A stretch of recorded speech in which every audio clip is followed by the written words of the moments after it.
Welcome to Beat Your Neighbor Fertilizer Tips and Tricks on Orchids. Today, of course, we're talking about the beautiful orchid plant. I have a few orchids from my own home. Most of them have rebloomed on their second cycle of reblooming. This one over here was bloomed all the way down and over, and that one has been just starting to end since Thanksgiving. I think I had him blooming. So let's talk a little bit about what the orchids like.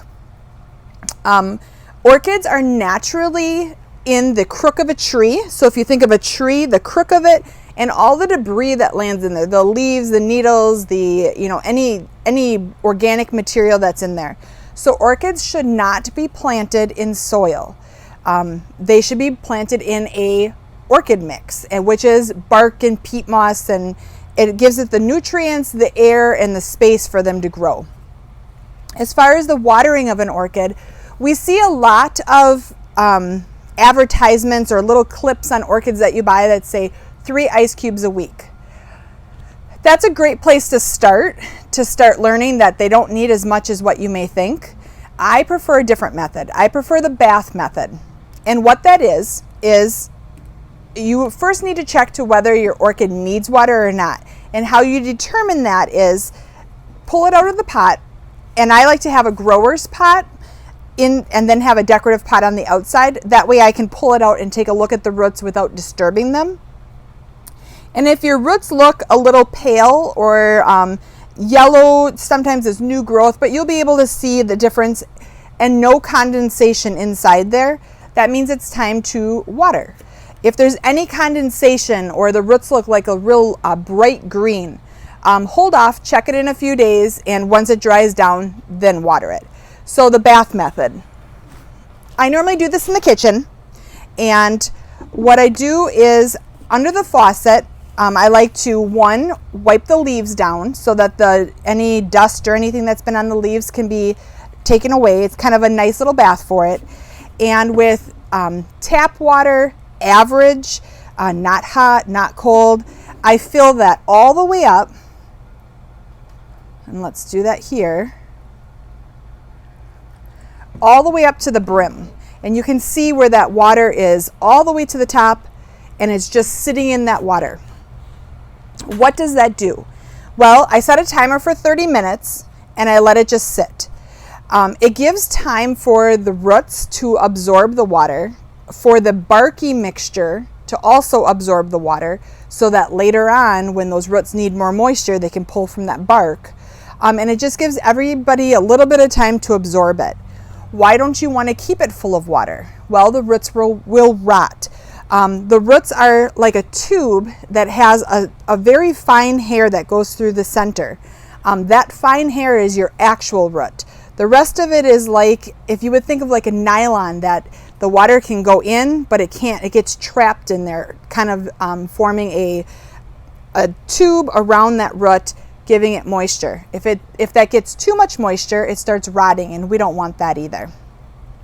So after 30 minutes, my timer goes off.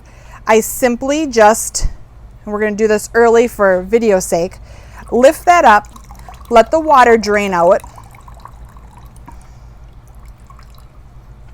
discard the water, and put your plant back in it. Put it back on its shelf or wherever you have it sitting, and just let it be.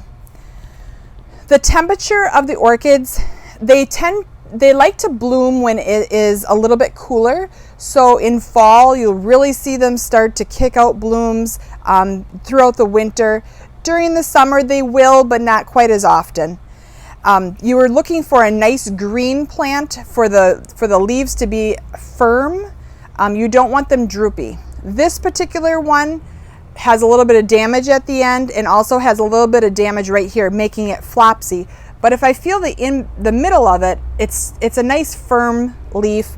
Cosmetically, I could cut that off. I'm okay with him just hanging out. He doesn't bother me. They will send out, and you can see on this one, air roots. Well, let's try this way. Do you see that right there? That's a brand new air root. Here is an air root. It's really hard at first to tell when they start coming out from in between, whether it's a root or a new flower. And you get so excited when it's a new flower because you know that it's just going to be beautiful.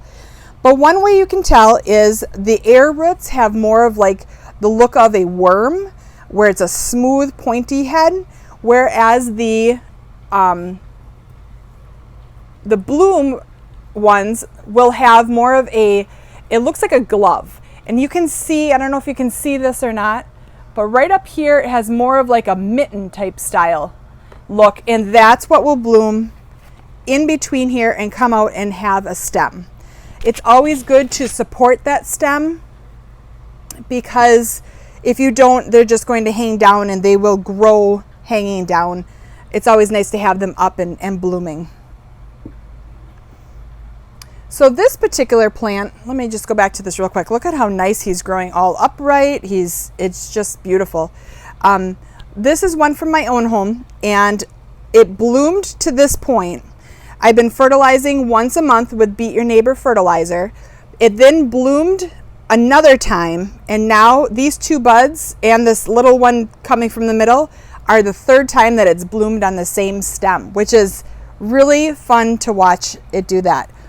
Once they're done blooming and that stem starts dying off a little bit, then go ahead and cut it as close to the main trunk as possible, and just give it a clip, because that'll be done for that stem at that point.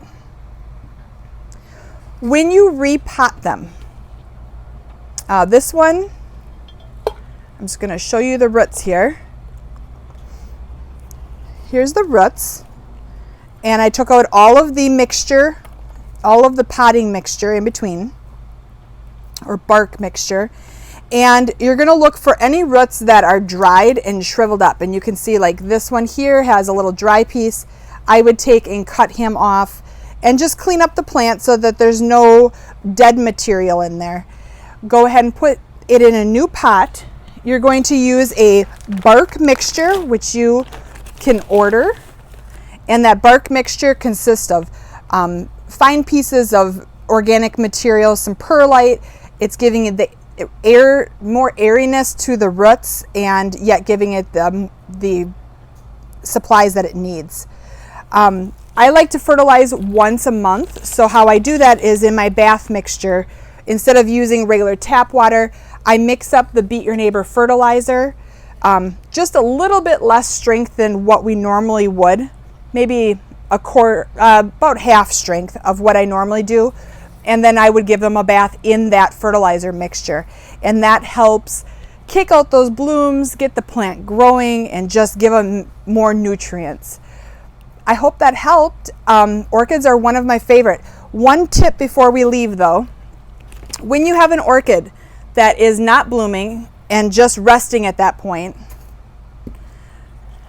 I like to take a fake stem of orchid and just place it right in there, so that in the house when you're walking around you have that color for the plant, because the plant it's green, it's simple, it's pretty, but the blooms are always the prettiest. So putting in the artificial stem into your live plant will give it that color until you start seeing the real buds come out. I hope that helped. Don't forget to go to beatyourneighbor.com. You can order the fertilizer 24 hours a day and be shipped to you. Bye.